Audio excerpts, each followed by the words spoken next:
Disclaimer, copyright disclaimer. Under Section 107 of the Copyright Act of 1976, allowance is made for fair use for purposes such as criticism, comment, news reporting, teaching, scholarship, education, and research. Fair use is a use permitted by copyright statute that might otherwise be. Once again, it's on YouTube, family. And with this video, I'm gonna take a different approach this time. I'm not trying to be offensive. I'm not trying to be provocative. I'm not even really trying to be political. But a lot of that material will exist in this video, and it has some shocking images that some people might not want to face or come to grips with or whatever. So I'm just warning you that this video is kind of controversial if you don't like facts, and if you don't want to open up your mind to the lies you have been told. So with all that being said, I hope you're able to enjoy this video and get as much information out of it that you possibly can. And if I'm wrong about something, my facts aren't all the way correct or whatever like that, please feel free to correct me. And also to anybody that's a content creator and you're trying to share your content, feel free to drop the link off in my comments so that we can find out who you are. So shout out to all the legends like Martin Luther King, Che Guevara, all the freedom fighters, past and present.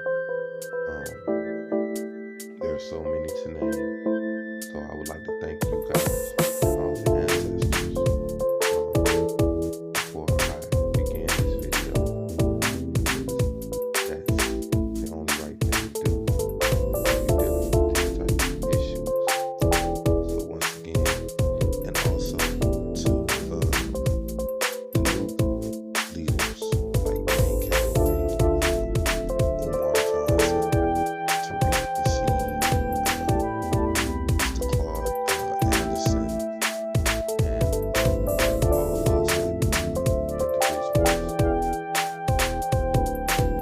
I would just like to say thanks for the inspiration, thanks for the information, thanks for the dedication,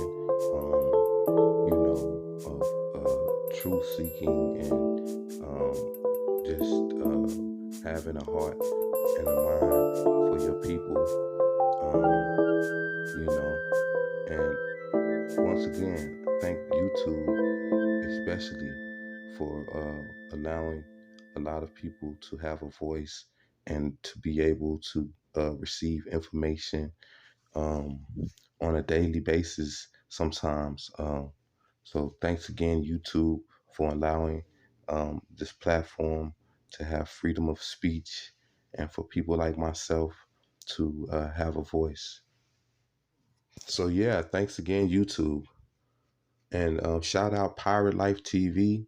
Go over there, subscribe to Pirate Life TV, Life Behind the G-Wall. Short man, big up yourself, Winner Circle, Pirate Life TV. Go subscribe. Now this story is a story about America. Exclusively an American story about how it came to be that we have so many different flags to represent the struggle of what we have went through as Americans, because it is a very interesting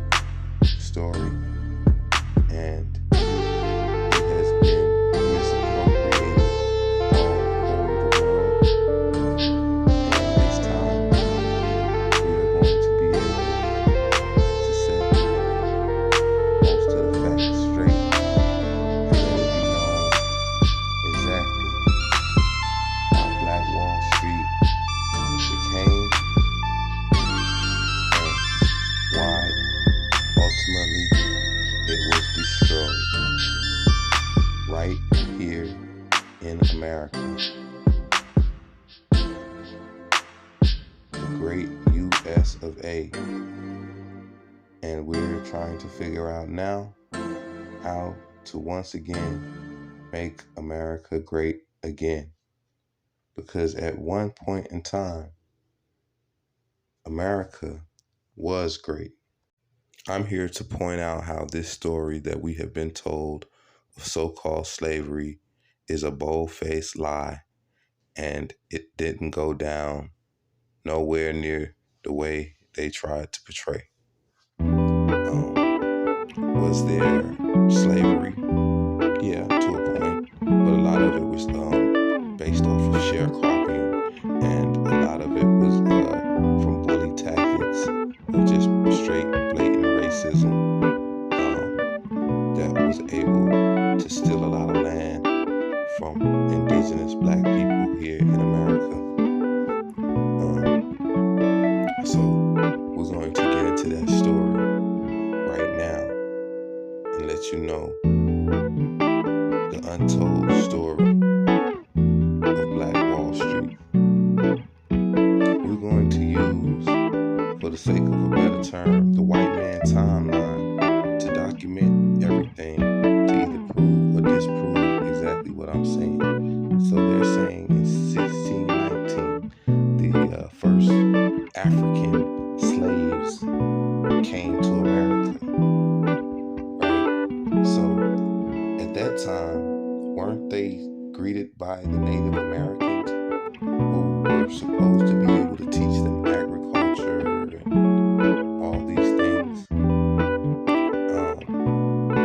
And where did they have time to bring slaves to a place where they were occupied by strangers that had to show them how to grow crops? So Andrew Jackson came up with a great idea of an Indian removal and decided to remove all the so-called indigenous people from the lands so that they can make way for this new America. You remember those flags that I showed you in the beginning of this film? It's because there were American revolutions going on that made America what it was, to the point to even have a president whose name was Andrew Jackson, who came with the now infamous Indian removal, which was based on stealing lands of indigenous black people throughout the Americas.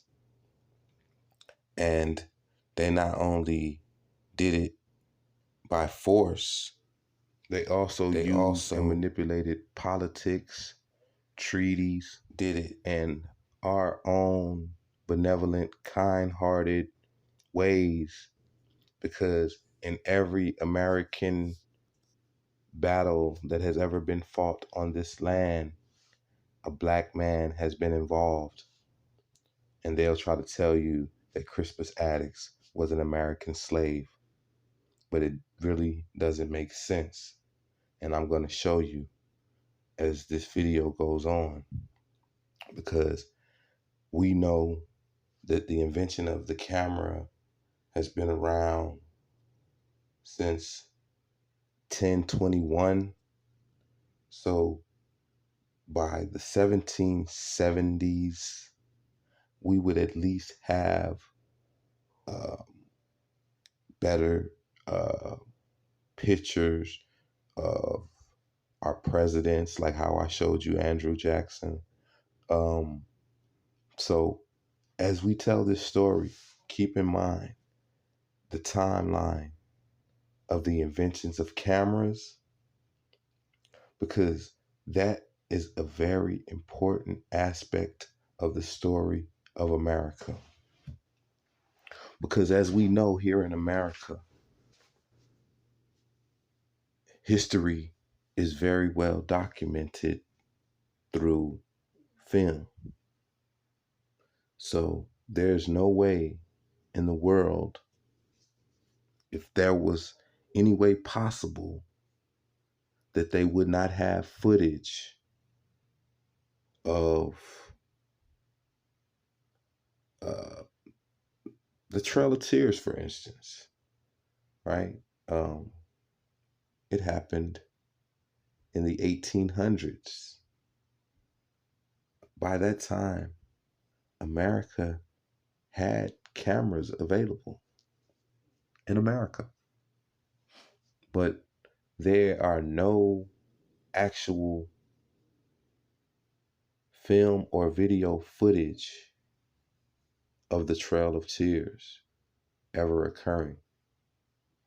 We have pictures, portraits, paintings, drawings, but they are no actual pictures of this event that took place in the 1800s. So, right there is a big question mark about our history and what we are being told and how we are being lied to, and so on and so forth. Now, in this part one of the untold story of Black Wall Street, I really just want to touch on the basics and the facts of what was going on in America to form a place like Black Wall Street, that it was even able to exist if the environment was such a hostile, racist environment.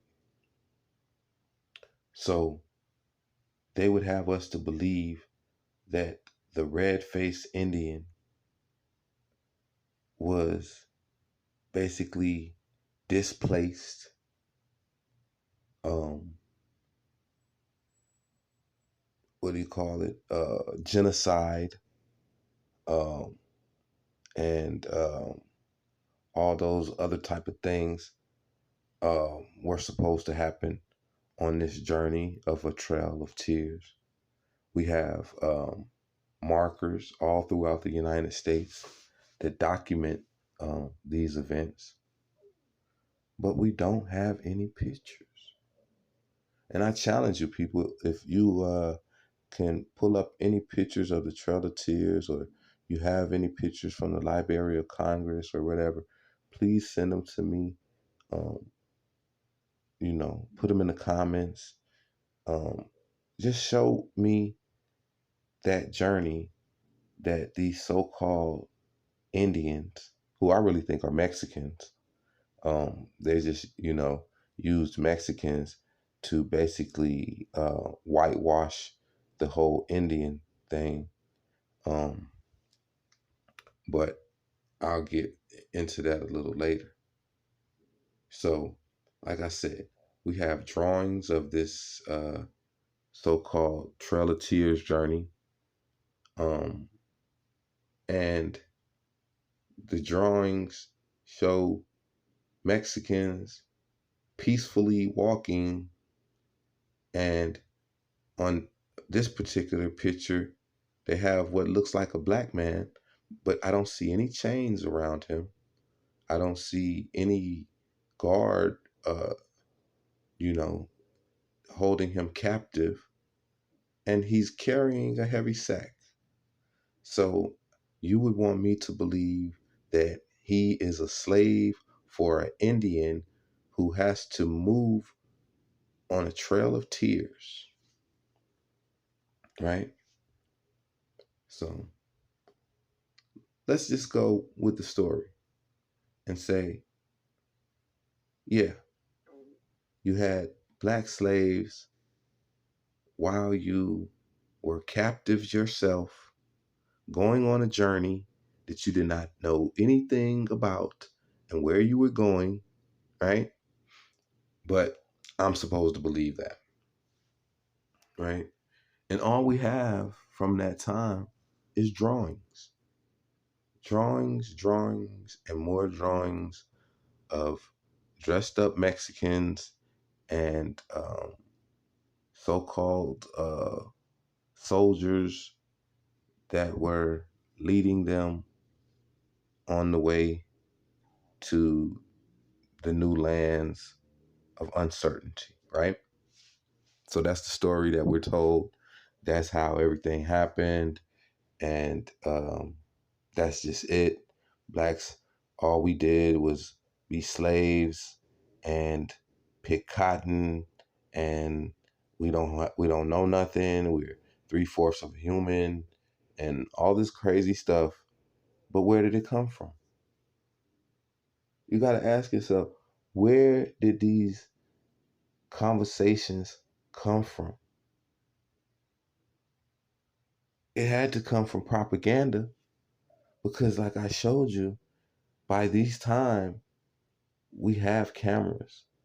We have the technology to document such an event, right? So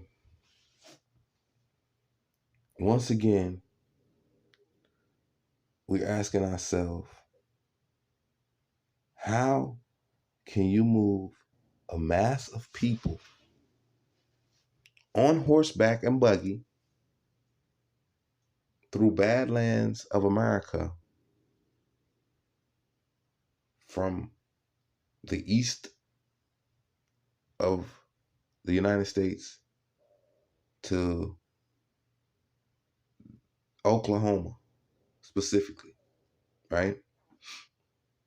You move all of these so-called Native Indian Americans to Oklahoma.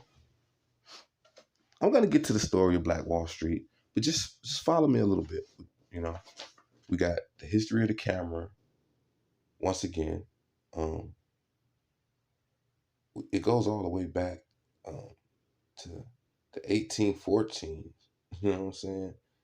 Um, so at least by that time, the 1811 and all that, we would have been able to document uh, what was going on with the Trail of Tears, right? And even with that being said, when they were able to take the first pictures of Native Americans or Indians or whatever you want to call them, why were they always black? I mean, I mean, that's not a red man. That man is black. So explain to me where all these red men, Indian, uh, Mexican people come from on this Trail of Tears journey that have to ended up in Oklahoma, right? And from the beginning of time, from documenting Native Americans here in this country, um, they've always historically started out black. Um, Throughout time, they've been whitewashed, just like this fellow here. I think this is William McIntosh. Um, do your Googles. I'm not doing all that for y'all right now, but just Google William McIntosh, the chief of the Creek Indians, right? And it will open up your eyes and explain a lot of our lost history here as Black people in America, because we have been mislabeled, misnamed, lied to, and told anything but the truth. And we have no choice but to believe it, because these so-called uh, colonizers or oppressors have their imaginary foot on our neck, right? But that's not always been the case. It's not really even been the case at all here in America. That's a made up fairy tale history that they want you to believe, because the real history of Black people here in America goes all the way back to the very first foundation of America. Why do you think we've always been in every American war on this soil? Why have we been able to always amass wealth and success if we were just some downtrodden slaves that didn't know the lay of the land, that didn't know where we belonged? So I'm saying all that to say this. The red man Indian, who they would call Native American Indians for the sake of that, the Mongoloid uh, type of Indians, where where are they now? If they truly existed and had a trail of tears, where are they now? And why have black people, through it all, slavery, oppression, war, why are we able to still be successful, to thrive, to grow, to develop, to have families? Why is that? And not for nothing, I want you guys to notice for the rest of this video how well groomed so-called former slaves are. How well groomed. They have on shirts, ties, trousers, drawers, shoes, right? Um, in some of the early pictures, we even have cars and things of that nature. But what about white people here in America? Their history has not always been glitz and glamour. It has not always been the view of on top. The thing about it is they have controlled the narrative out of jealousy, hatred, ignorance, um, anything to be negative, you name it. And they have done it in order to see themselves in a better light here in America. But the truth being told, it goes back to politics. Politics. Because there was a time when white people were sharecroppers on lands owned by, you guessed it, black people. Yes, black people owned the land because we were already here. So what happened is they were the slaves. They were the ones picking cotton. They were the ones that came on an immigrant slave ship. That never happened in the 1600s. That happened all the way up to the 1900s for white people coming to America to become Americans, to live the American dream, right? So when they came, they were greeted by cotton fields. They were greeted by cane fields. They were greeted by cornfields. And they had to learn how to till the land. So once again, us as a benevolent, loving people We were there to show them and teach them. And we did. We showed them and we taught them. Um, and as time went on, their jealousy, their hatred, their rage manifested into what we know today as the history of Black Wall Street. This is over 100 years later, right? This is 2022. That happened in 1920, right? And in 1920, white people were still uh, going through the first bouts of the Great Depression, right? They were dirt poor, right? Um, some of them that did have a job could only be sharecroppers or coal miners, right?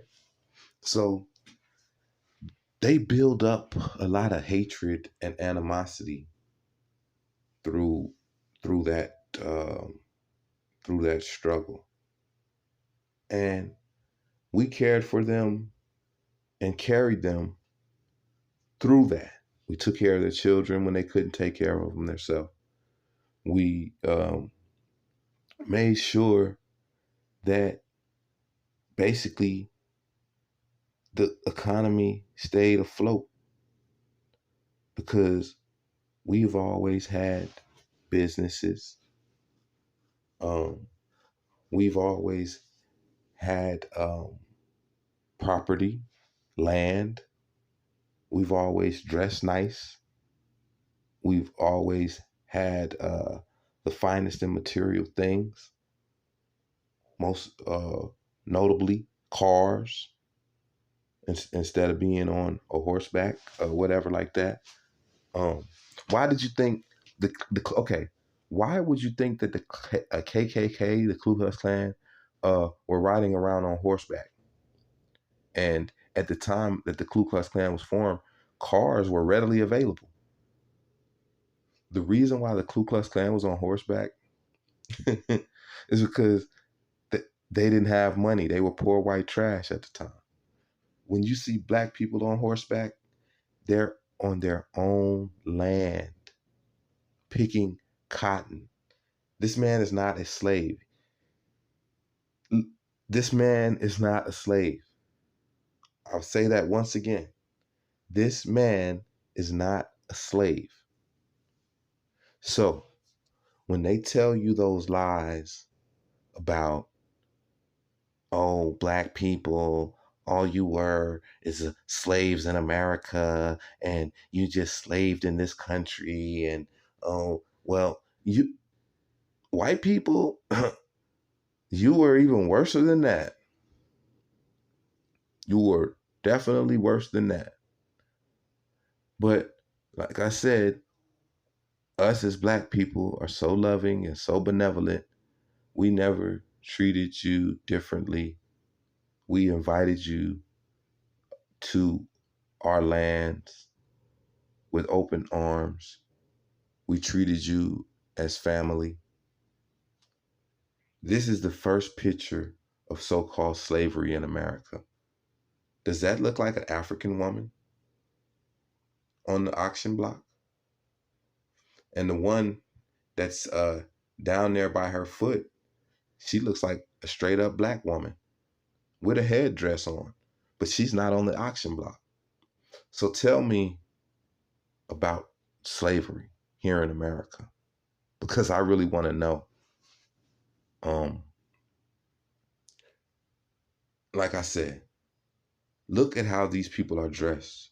Are they dressed like slaves or people who own that land where they're picking that cotton?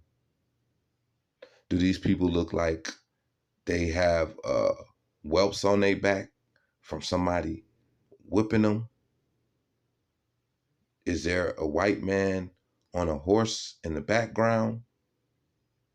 Because I really want to know, where did they come up with this depiction of slavery for indigenous black people who were already here toiling and taking care of the land and making a living for themselves way before the intruder ever came, all the way up to the 1900s, where you get the Black Wall Street experience that came to an end in 1921 because of racist, jealous, hateful people that couldn't take the fact that black people were politically advancing throughout the country without the help or the encouragement or assistance from white people. We were doing it all completely on our own, like we have been doing it for centuries. Now, this picture is a picture of the first Republican and Democrat elections. Please, people in the comments, can you tell me who the Republicans were in those days?